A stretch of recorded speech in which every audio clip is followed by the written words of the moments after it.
मला शुगर आणि बीपीचा त्रास बराच बीपी 25 वर्षापासून आहे. शुगर आता 10 वर्षात झाली.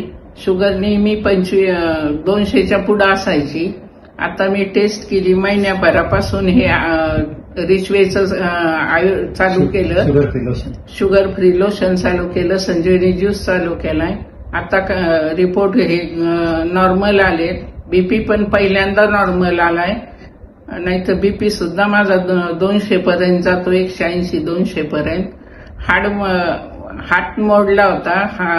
हाताचं ऑपरेशन झालंय. प्लेट टाकलेली आहे. तो सुद्धा दुखत होता. 4 महिने झाले. त्याची सुद्धा आता तीव्रता कमी झाली दुखण्याची. त्याच्यामुळं शुगर लेवल किती राहते आता शुगर लेवल फास्टिंगची 98 आणि जेवणानंतर 125. अच्छा, म्हणजे फरक जाणवतो. हो, बराचसा फरक आहे. फ्रेश पण वाटतं. सर्वांनी याचा लाभ घ्यावा. ओके. Thank you very much.